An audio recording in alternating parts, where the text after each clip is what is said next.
I'm alive.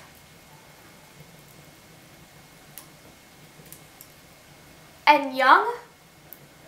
What is this trickery? Who goes there? Welcome, honored guest! 'Tis I, Prince Prospero. Welcome to my abbey.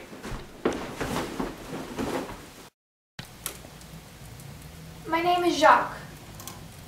Tell me, Prince Prospero, how is it that I'm alive? I was sure I was finally dead and rid of this horrid human life.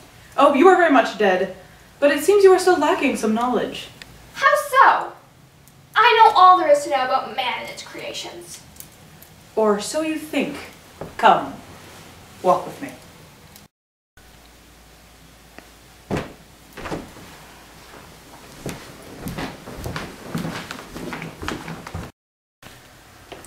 This room is blue, like the sky. I hate the sky. It only serves to remind me of the hopelessness of existence. Once we die, we're forgotten.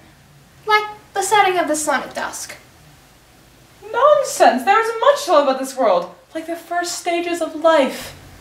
Infants, bah, good for nothing but soiling themselves and reminding everyone how doomed our future society will be. But they are so innocent and so unassuming, and their laughs are something that can only be adored. Well, they do possess a refreshing purity that I sometimes envy, but that doesn't stop them from being... Who's that? This is you as an innocent child. Were you a little gross? Yes. Were you hard to handle? Yes. But you were so loving and adorable. Well, yes.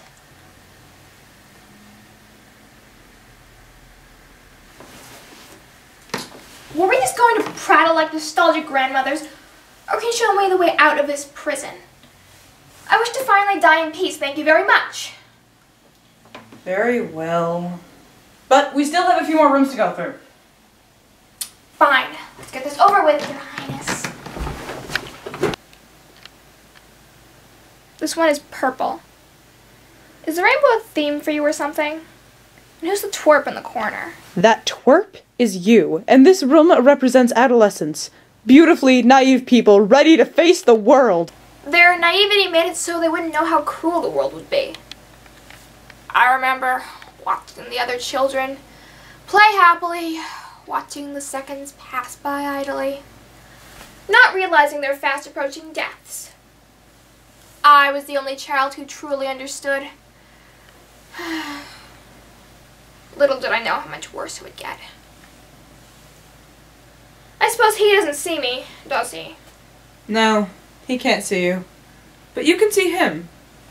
Maybe you should reflect on that a little. I see nothing wrong with my philosophies. The only thing you've taught me so far is that babies can be cute. I don't even know anything about you. My story is irrelevant at the moment, but don't worry, you can trust me. I choose to leave my childhood behind. I don't wish to be reminded of this foolishness. Let's go. Personally, I think the age of adolescence is one of the most admirable. It's when you find out what type of person you really want to be, but as you wish.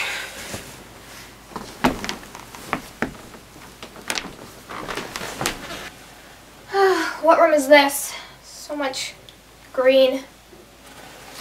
It's sickening, really. This is the room of the lover. Ah, love is its purest when you're young. Passion is short-lived. The heart of a lover will soon burn for another. And the so-called love you admire so much is not pure in the least. I don't expect to see myself here. I never loved. Not in the simple, carefree way of the young. It seems I'm having more trouble getting through to you. Perhaps we'll have better luck in the next room. How many are there in this bizarre castle? Oh, not too many more. Orange. It's very cheery, I guess. Orange doesn't quite strike me as the right color to represent the lives of young men. But of course, this is the prime of your existence. You're happiest at this stage of life. You're so young and supple and your life is open to so much opportunity. Most men just take that opportunity to fight and drink and gamble. Lust and avarice are their motivations. I'm proud to say I never gave in to some temptations. But those are all human experiences. I can't imagine having fun in a life without them. No wonder you're such a downer. I'm not a downer! I'm just looking at life as it really is. Those men were stupid. So was I. But I accepted it and realized I would eventually die. Speaking of which, is that going to happen anytime soon, Your Highness? Yes, you did accept that you were going to die, but you didn't accept the fact that you were living. And be patient! We're getting there! God, I've never seen anyone so eager to die! I trust this room represents the next stage.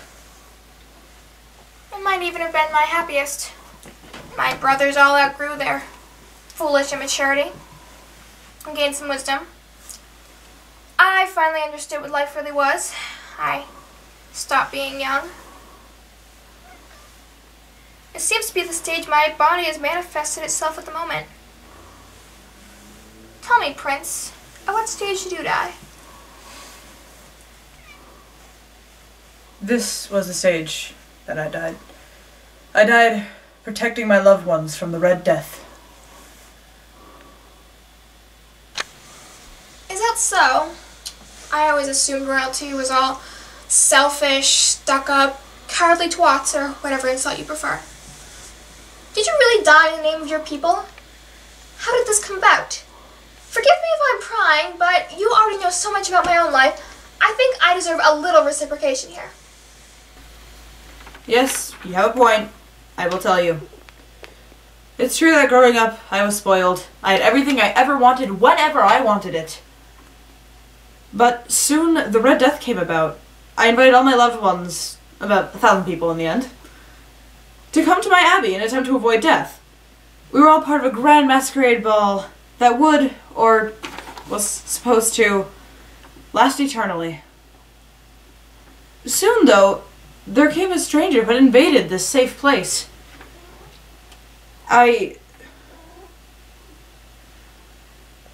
When I first saw this stranger, there was a moment of hesitation. I felt fear, cowardice, for only a moment. I am ashamed of that moment still. I snapped out of it, though, had a dagger in my hand, and headed straight for the figure walking in through these very rooms. As I approached him, I realized something. This wasn't any stranger, no ordinary person. At first, I had thought they were all masked, but they weren't. It seemed for a second it wasn't even human at all. Then, taken back a little, I lunged forward messily with my dagger. As soon as my hand came in contact with the stranger's body, I felt an overwhelming pain surge through me, and I let out a final scream of terror as the shards of pain splintered through my arm and spread through my body. And then, nothing. I felt nothing, and when I opened my eyes, I was here, in my own abbey. But this time, I was alone, with not a single person to console me or keep me company. I never knew before just how much I would miss simple human things like a smile or a laugh, or even just to see someone, just to know someone was there. Until I found myself locked in limbo, with not a person, bird, or lowly mosquito to keep me company. Well, I guess now you have me? Ah, well, I hate to bother you with my own sob story. We should move on.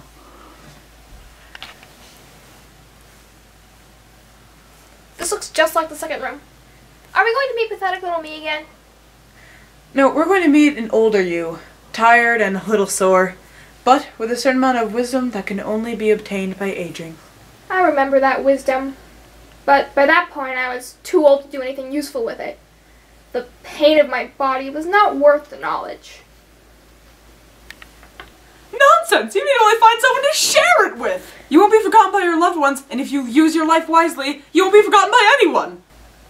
My love...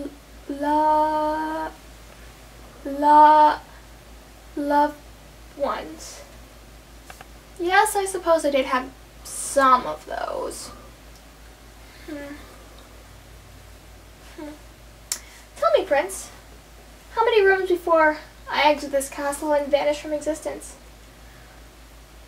I want to change somehow. I want to see a way life is worthwhile. There is but one more room. Lead on, Your Highness.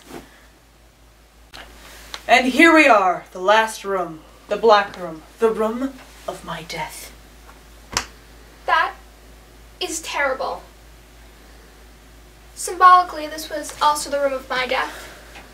I was old, my hair, my teeth, my skin were all falling out. I was ready to go. I would have been relieved when I finally did, if I could think anymore. Ah yes, the last stage of life. All the wisdom in the world on your shoulders. The only comforting thought running through your head is that you lived a full and fulfilling life, and that you tried your hardest to make it meaningful. That is the last comforting thought that runs through the brain at the last breath of life.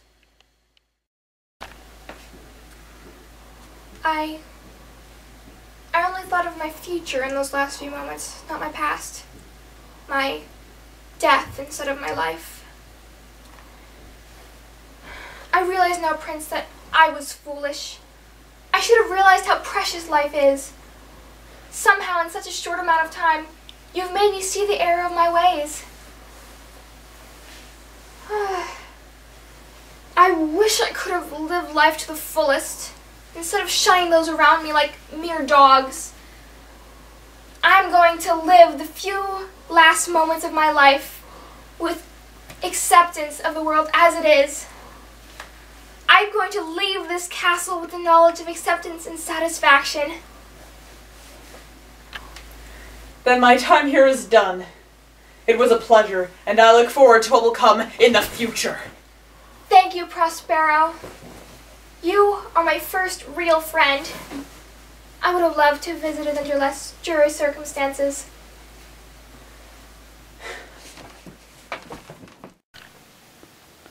Howdy!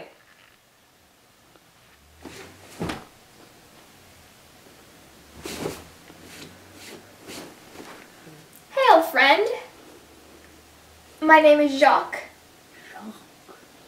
I'm sorry, but I wasn't expecting to still be around. I should finally be dead. May I know your name? My name's Socrates. You were expecting me dead? Yes, I died, an old man. I led a very bitter and cynical life. But upon my death, I met a prince who taught me a very important lesson. What was that? Life should be lived to the fullest, and we should enjoy the life that is given to us. Most importantly, accept the state the world is in, because no matter how much I complain, I can't change it. That's just how it is, and everyone should accept people for who they are. There's always hope. No! That's exactly wrong! You shouldn't have to be a certain way! Question it! Question everything! What good is a life if you don't get to be different? Maybe that's true too. I will accept your views as well because I respect you. And that's all there really is to say on the matter. Now let me die already. As you wish!